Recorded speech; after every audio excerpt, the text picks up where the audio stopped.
Here as we head into game number 2 for our Battleground in this best of 5 series. Leftovers currently up 1-0, and they actually select Battlefield of Eternity. Team Freedom will walk away with the first pick. I like this choice for Leftovers. We've seen them play this Battleground a few times over the course of day 2 and day number 3. They seem to be able to handle the immediate race really well, but there's also the long con when both teams are just kind of standing around. Their macro play, their ability to take the bottom fort off of the Bruiser camp, last time we saw them on this Battleground, allowed them to move down and get the takedown on heroes like Kirsten and Decker Kane.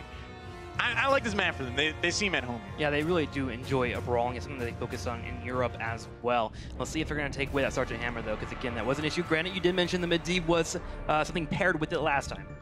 Hanzo also going to be a point of contest on this map. We all know how powerful he is here on Battlefield of Eternity. That never outmatched allows your team to race very, very well. But we've also seen Raynor show up quite frequently on this map. In addition, Leftovers love running the Li Ming here too. So that might be something that Team Freedom don't want to give them. Phoenix obviously going to be another hero that is a point of contest. As far as Warriors, gentlemen, which ones do you think are going to come out for these teams? I mean, Murden is a go-to for me on this Battleground. He does so much so well. He's able to buy space if you need to on the Immortal phase. He can force the initiation. But Team Freedom, they're choosing Diablo, which has been the main star of this tournament. The premier gank warrior. He loves to engage and set up plays, win the team fight before it effectively starts, but you're going to give up your rel. Nasmus did a great job on that hero last game, but it's just when you're dealing with effectively 2 Cho'Galls, it doesn't matter what hero you're on. Urel Phoenix, a strong one too. Yeah, definitely. Now, Team Freedom, though, they do have the opportunity to run a Deckard Cain at this point, and I think that would be wise considering the circumstances. Deckard Cain allowing you to just set up those potions in these long, stalled-out fights for the Immortal, for that chunk damage, and look at that. Deckard Cain and Hanzo, these are some fantastic picks for Team Freedom. If you're an NA fan, you got to be happy about that. This 1-3 is a powerful foundation. They can really round it out with a little bit of damage, maybe a little bit more tankiness in that top lane. For their 4th and 5th pick, Team Freedom got to be loving what they have. And over to the Leftovers, anything that you're thinking about in terms of banning out? You have the option to ban out Blaze when your rel's floating here. I would definitely go for the ban on Blaze. You want to make sure when you go for those takedowns, that's exactly how it's going to end up playing out. They decide to ban out the Sergeant Hammer. I think they're already in a position to worry about why they banned Sergeant Hammer, though, because Hanzo's going to be able to force the issue. He can poke the Immortal safely from a distance without worrying about someone jumping on him, and it's going to put the onus on Leftovers to make a move, so I feel like there's some overlap there in what they're dealing with. There's the Muradin ban for Team Freedom, which is the logical choice. Trick, you said yourself that Muradin and Diablo kind of the big picks here for Warriors. So now, Leftovers, you've got that main tank pickup as well. Your off lane's already locked in with that Urel. You need a support. What's it going to be for Linked? There's the Malfurion. I think that's a good choice. I'm actually a little surprised at that because we saw Malfurion screaming for Ice Block that entire game last go-round. Now they find themselves in position, but they do have Sanctification. Yes. Mopsio's Tyrael is insane. The Tyrael coming out. One that you have to be careful with if your opponent has a ton of CC available. Diablo is scary by himself, but if you have that Sanctification ruined, we saw it earlier in the tournament, Bad Bunny not able to get off Sanctifications in the middle of team fights, and that really caused the demise of that match. But on BOE, you have a lot of room to wiggle. Blaze and Li Ming come out for Team Freedom, and they have gotten everything they need to be successful on this Battleground. I love those picks, for sure. You know, taking away the Li Ming from the Leftovers especially. I love the Blaze pickup because it targets Tyrael to me. Shadow Charge, Overpower, Jet Propulsion, that's all the time in the world to deny a key Sanctification and try to get that Tyrael trait value early in a team fight. I like that. Ooh, the Greymane coming out for Leftovers. That worries me a little bit. I mean, DAB is a wonderful player, but yesterday he seemed to fall flat when it came to that character. You're absolutely right. It has been hit and miss so far. When it looks good, it looks great. But on the maps such as Tomb of the Spider Queen, it was very, very shaky. So I have to agree with you. It's making me feel a little bit uneasy myself. Lauren, what are you thinking, man? I'm a little concerned about the Greymane also, but it also gives, with respect to the Battleground, Leftovers an opportunity to force the macro issue. Like I was saying, Hanzo and now Li Ming, they're going to be able to safely poke that Immortal quite a bit.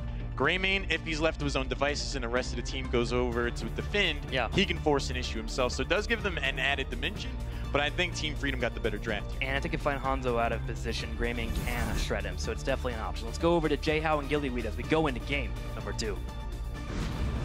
I'm pretty pumped for Battlefield of Eternity and to see if Lutano can get some resets. Are you? Or is it going to be Yoda? Think Yoda, Li Ming, old school special. Gilly's too busy dancing back here. She's all excited for the resets. I don't know what you're talking about.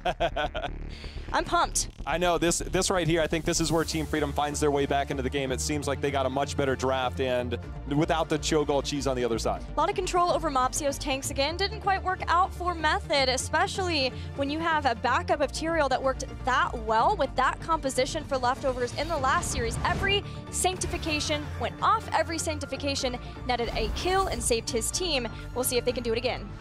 It's Leftovers that find themselves up 1-0 as DAB. He will find himself on the Phoenix. Link, the all-star on this team, as well as Mopsio. He's going to be on the Malfurion.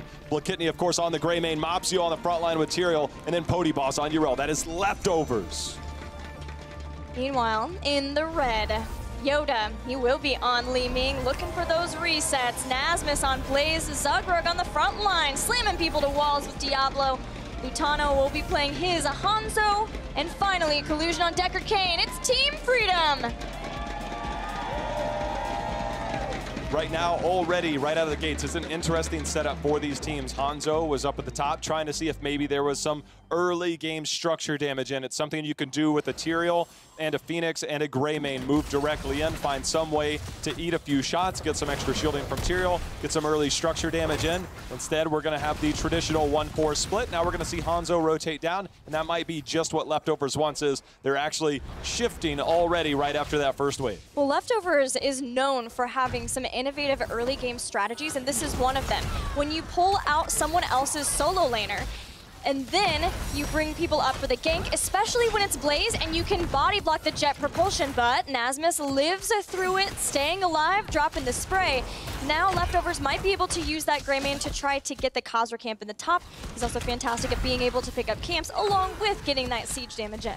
Well, as you can see, we do have those StarCraft folks in here. They'll find familiar faces with Phoenix on one side, but we got our own Blaze from the Nexus here on the side for Team Freedom. Right now, he is going to hold point as the oil goes down, sitting here with Lutano, afraid of that rotation up from the rest of Team Freedom. Leftovers are going to walk away. Gosh, it's too bad that our StarCraft fans missed the game earlier with Sarah Kerrigan taking on Raynor on the other side. Spoiler alert, Raynor won that one, but it was a close one.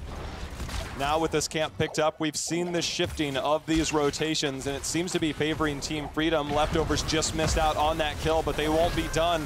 Looking for more. Lutano, though, has that agility. He's going to hop on over.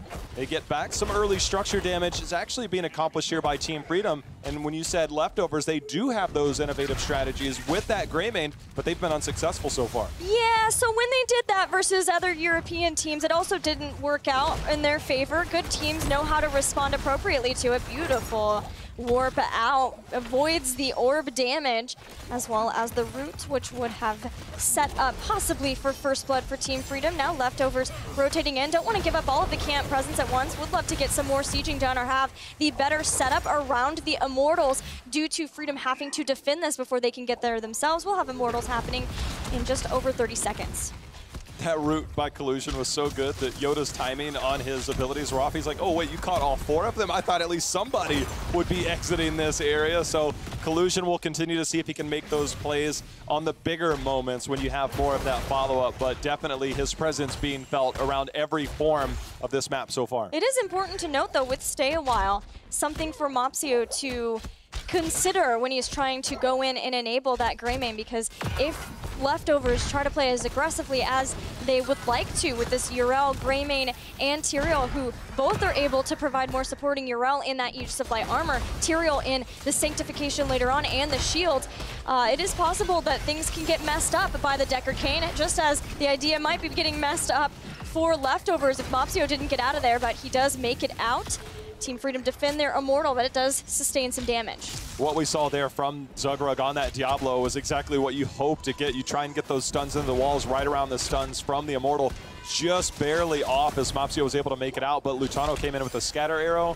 However, Mopsio lucky to be alive, I think, in that situation, but the playmaking potential of a Diablo around the defensive side of the Immortals, and there's a scatter arrow. I didn't even see it bounce there. Mopsio eating all the damage, gets the Eldruins out. Lutano coming over to make the plays. He will get the takedown, but he might pay with his life. Doesn't have agility.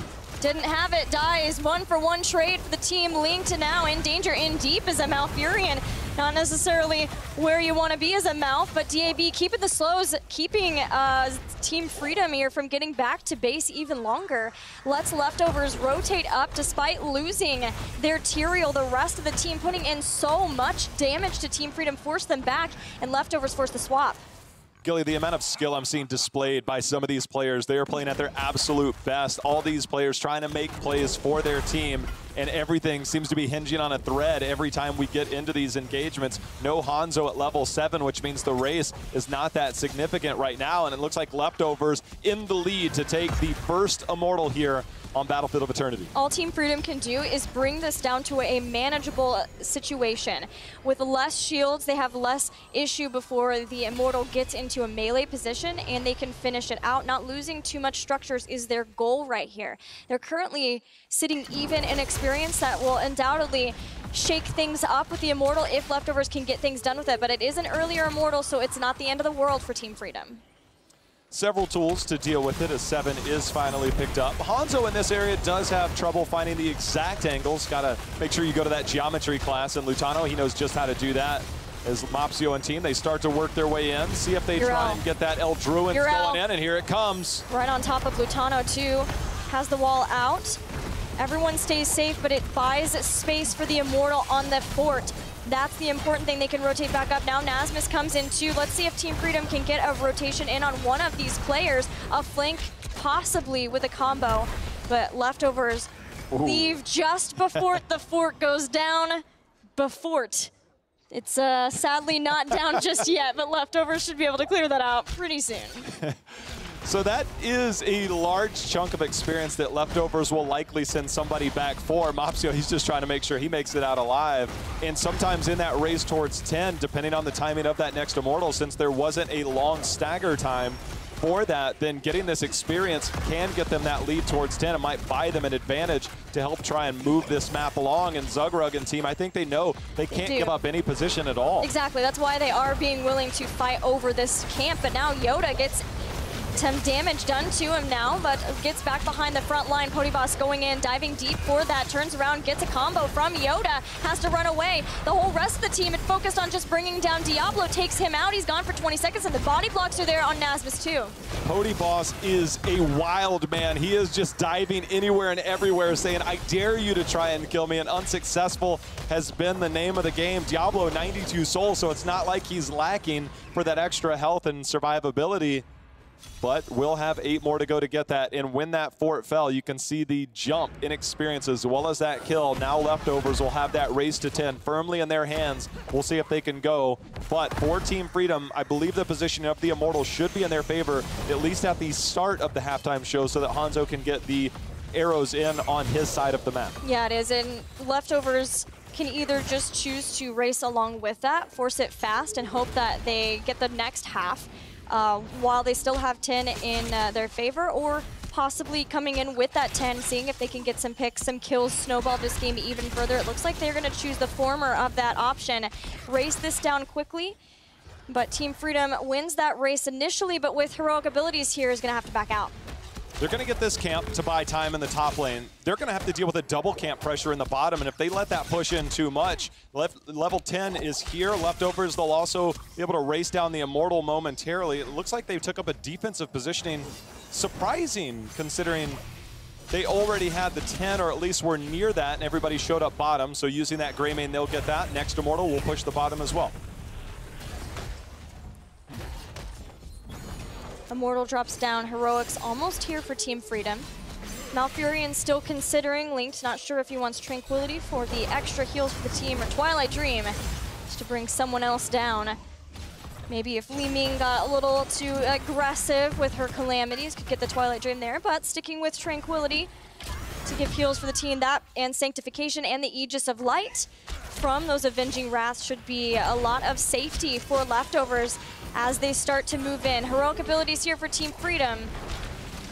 we have a moment. I really want to highlight that play by Nasmus on that Blaze. Wait a minute, hold on. Zugrug, he's going in. There's going to be the Dragon Arrow. That hit Wave of Force out as well. Now Yoda and team, they're on the retreat. Salvo's out. Everybody says, let's hop in a bunker. Make sure to avoid that damage. They back away. Sanctification comes in. They're going in. It was enabling everyone to jump on top of that bunker, but not in a position to body block people as they escape. But again, like with the first Immortal and the push in the top lane, all just getting aggressive to let the Immortal do its thing, taking down the second fort for Team Freedom. Only keep structures now remaining and giving Leftovers a firm lead in this game. Good news for Team Freedom. They will be on even talent tiers by the time the next Immortal comes in, or awfully close to it. So for them, they need to make sure not to give up anything. In the meantime, if they can pick up something, that would be great. But obviously, they find themselves a level behind. They just need to find their way back in. If they can get a pick, you see the mini-map, Greymane is hiding. He is not showing to the minions. The minute he shows to the minions, the minute he reveals that there's a potential advantage for Team Freedom, DAB gets sniffed out. Got to be careful that Zugrug doesn't dive under that. With Greymane showing, they know that they have a numbers advantage top. They have to be careful on how long they stay here, because Greymane will push in that bottom lane and you'll start to lose structures. Yeah, just get free siege. We see Nasmus going back already so that he can show up to the party there.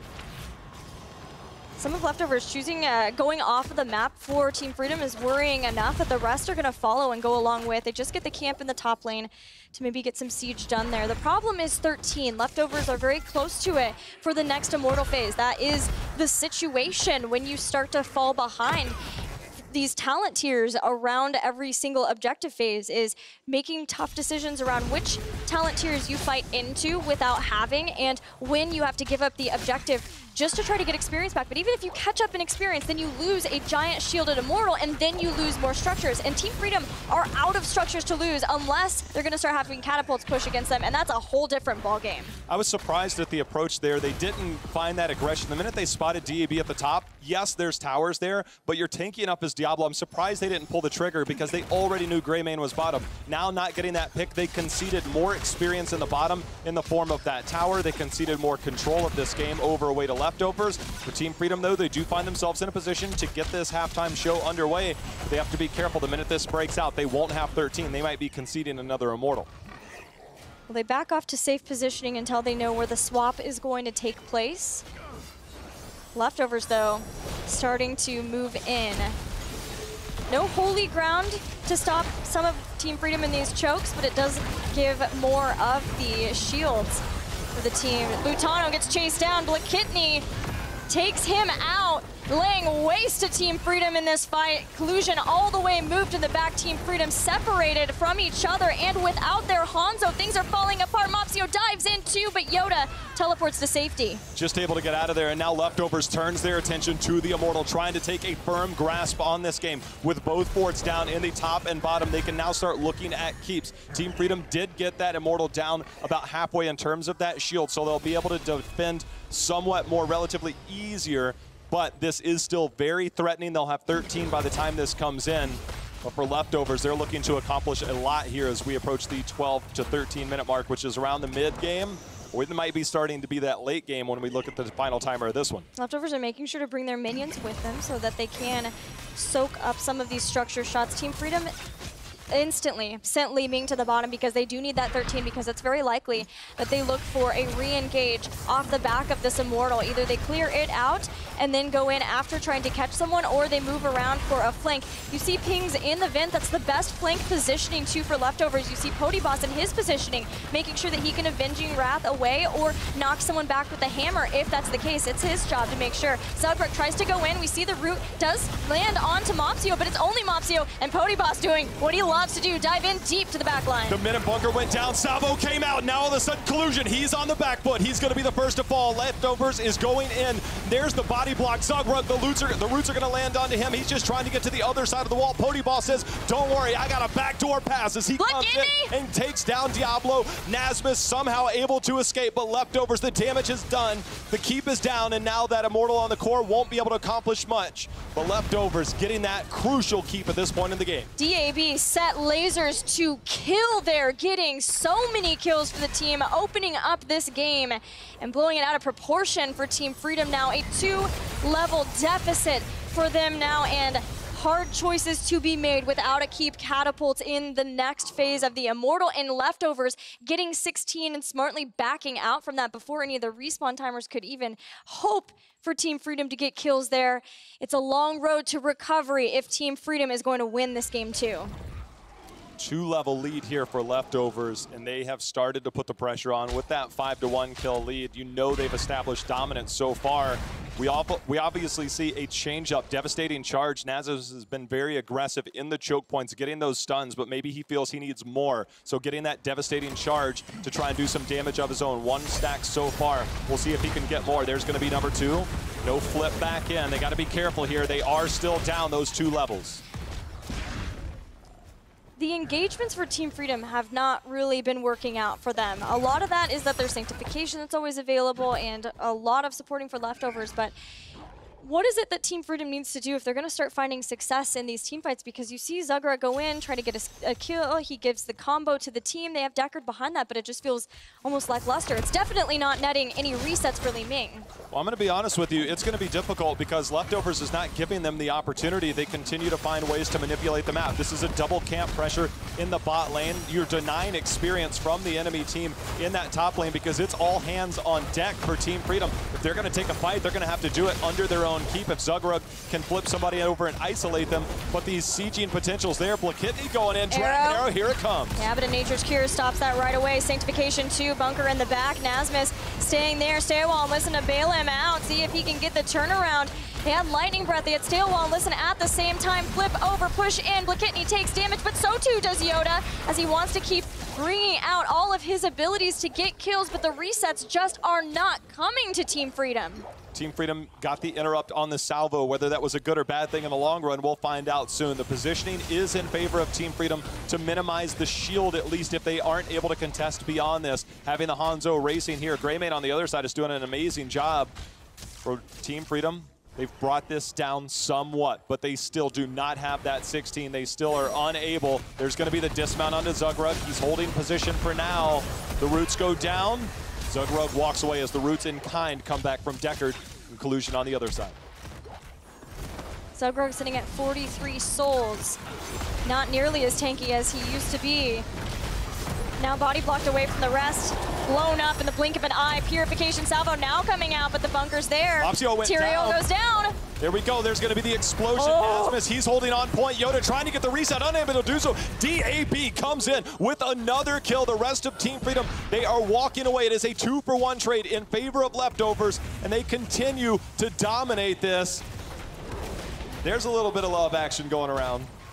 If you love it, Tyrael, like I do, then you're rooting for the Leftovers, but if you're a fan of NA, then Team Freedom needs your cheers because they have not had any sort of success in the team fights the way they would like in this game, and then going to Tomb in game 1 and having to play against a vexing Cho'Gall that they themselves have played before. This series is a rough one for Freedom thus far, but Leftovers, with all the momentum that they have gained over their reverse sweep, over Method now, get another strong Immortal and are preparing to push against Team Freedom. Team Freedom has to look for a fight behind this Immortal. They cannot afford to wait for this to go all the way to the keep. The structure damage on the keep wall is already down, so they will look to take this fight here momentarily. There's this sighting by Mopsio. There's going to be the El Druids. This is a not tanky Zugrug as he's trying to hold on the front line. The bunker goes down. He sneaks out the back door, but Pody Boss going in. That's going to be the takedown. Blakitny, he's trying to look for more as he goes in, and right now Leftovers in full assault mode. He goes for the throat, and he's trying to cut the jugular. Stay a while and listen,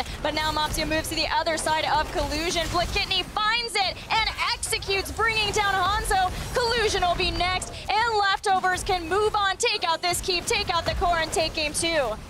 Leftovers on the victory march, finding themselves 1 game away. You could already see the sprays earlier in this game. It was the sprays of Dignitas, maybe a sign of things to come, saying, we are coming for you. And right now, Leftovers, they are just trying to end this. DAB getting a little cheeky right now, but make no mistakes about it. Leftovers in full control over the first 2 games of this series. You know, there's a lot to be said about dropping down to the lower bracket and having to play several series in. Some people say, oh, it's going to be exhausting, you know, the energy levels. But some people say that that energy just fuels you game after game. Team Dignitas, it's happened to them probably more times than I can even remember. But here we're seeing it. We saw it when the Zealots played Team Dignitas. They almost got the win there, and Leftovers now are one game away from going to the grand finals. Everything looking good for them so far. They seem to be able to play everything everybody else isn't playing so far between the Cho'Gall and the Tyrael. But we are going to send it back over to Trixler and team to break down game number 2. Leftovers seem to be putting Team Freedom and their hopes and dreams in a cage here as they continue to shut them down and go up 2-0. That game felt like small advantages piling up on top of each other until you blew up in the late game. I would agree with that. In game 1, I feel like Leftovers outdrafted Team Freedom, and they can just kind of ignore that and move on to game 2. But in game 2, I feel like they got outdrafted and outplayed. I think there was just a difference in how they wanted to go for a team fight. With the Diablo, I think they would have been better off with the Johanna, because anytime Diablo charged in, sure, it's nice to have Blaze along as a buddy, but it's hard to do any damage when you're running away like your hair's on fire because Kidney's flanking around with Greymane. It was just insane. They just never were able to step forward. I think you're absolutely right about the outplayed portion. I've got a replay here for you, ladies and gentlemen, and this one in particular, it's just to talk about the team fighting strength of the Leftovers. We've been talking about this all weekend, but if you look at this setup so far, the Immortal pushing in for the Leftovers, everyone on Team Freedom are set up appropriately, but Zugrug looks for an engage as the Mortal steps in. You'll notice Potty Boss also jumps on the backside, tries to actually hit Zugrug back in with the W, but there is the engage. Zugrug is caught out a little bit here. Phoenix doing a little bit of damage, but nothing really noteworthy. And what happens is I just want everyone to watch how clean this engagement from the Leftovers is. You know, a lot of the times when you look at these fights, we'll see big talent advantages or big experience advantages, but at this point, it's only a single level. Yes, the Immortal is tanking the keep and everything like that, but just watch the cleanliness of the dive. Potty Boss jumps in, Mopsio moves in as well. The big scan from DAB onto 4 targets of Team Freedom, and then the Sanctification to follow it up. Off of this play, Team Freedom, the Leftovers continue to push in. They get kills off of this. They get the keep, set themselves up to the level 16 mark, and really just snowball their victory in this game. The Leftovers are so clean when it comes to team fighting, especially with a composition that's high execution like this, with the Tyrael, with the Sanctifications. It really comes back to what we were talking about at the start of this entire series, and how those front lines need to be on the same page together. And so far, Potty Boss is putting that on clear display. He jumps in, he has Tyrael to follow him up, he gets the armor in as well, where on the other side, you just have so much trouble there for Zugrug. So hopefully going into game number 3, that can be cleaned up for Zugrug, as Nasmus and him are not cutting on that front line. That's exactly what they're going to need to do, because I feel like Lutano needs to mail a postcard to the front line anytime he needs peels with how far away Zugrug has been, especially in game number 2. They either need to go for a more dive composition, or they need to play back and allow their back line to do damage. All right, we'll be right back with game at number 3, and we'll see if Team Freedom can break themselves free in this best of 5 series.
we have forgotten what makes us strong.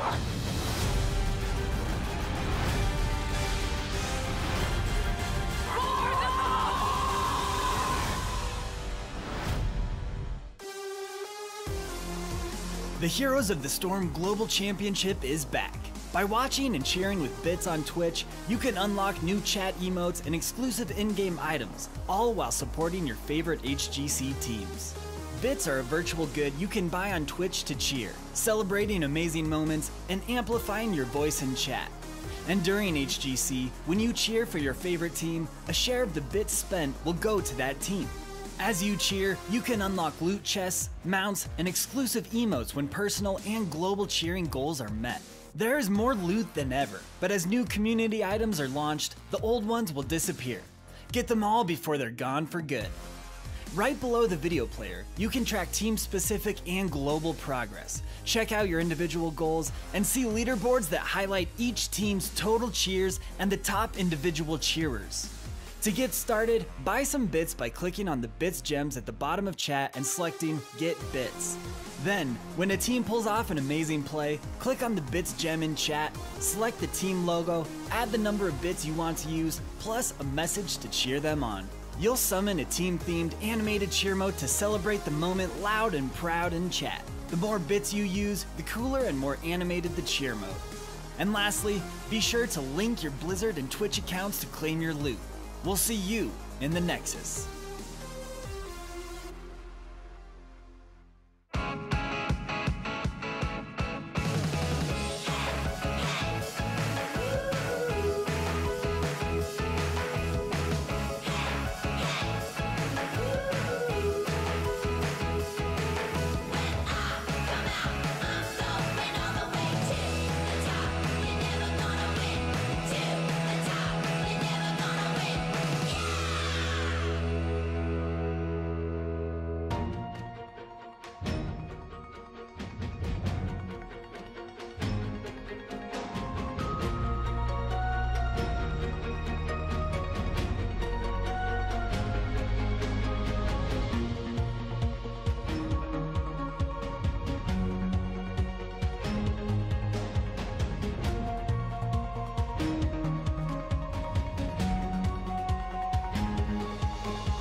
Welcome back to the Western Clash. The last North American hope is on their last legs, and they will need to stand tall here if they want to stay in the tournament.